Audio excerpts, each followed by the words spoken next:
En culture, depuis 2020, on a pris la suite du mandat précédent sur les grandes orientations et on a pu approfondir notre soutien aux acteurs culturels, en particulier pendant la période Covid, et renforcer l'accès à toutes et tous à une programmation culturelle, à une vie culturelle et à l'exercice des droits culturels à travers la ville. Ça se traduit particulièrement sur la question des tarifs et de l'accès à nos équipements culturels. Ici, on est devant le Muséum d'histoire naturelle, qui est désormais entièrement gratuit tout au long de l'année pour tous les publics. C'est la culture scientifique, c'est un patrimoine qui est riche, qui nous ouvre aussi sur les Alpes, mais c'est aussi le cas pour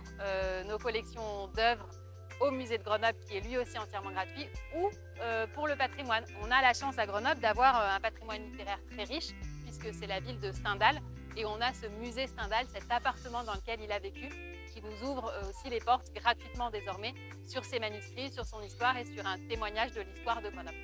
Comme tous les lieux publics de la ville, les lieux culturels sont des espaces de vie, comme des parcs et jardins, on peut s'y retrouver. Pour cela, les bibliothèques sont un lieu particulièrement adapté, on peut venir jouer, on peut venir boire un café, on peut se retrouver pour se donner rendez-vous. Et pour ça, la démarche Bienvenue en bibliothèque a permis l'ouverture des horaires, l'extension des horaires d'ouverture, mais aussi petit à petit des travaux dans chaque équipement pour les ouvrir sur les parcs, pour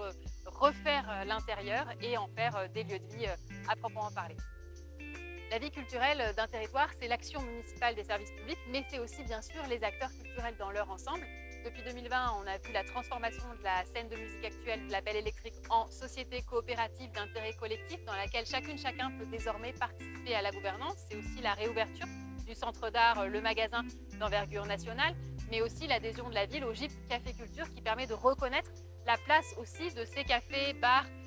dans la vie associative, dans la vie culturelle grenobloise. Et puis c'est aussi la consolidation de la ville de Grenoble dans sa relation de partenariat avec les acteurs culturels au travers de la subvention, avec un exercice de transparence toujours renforcé, des budgets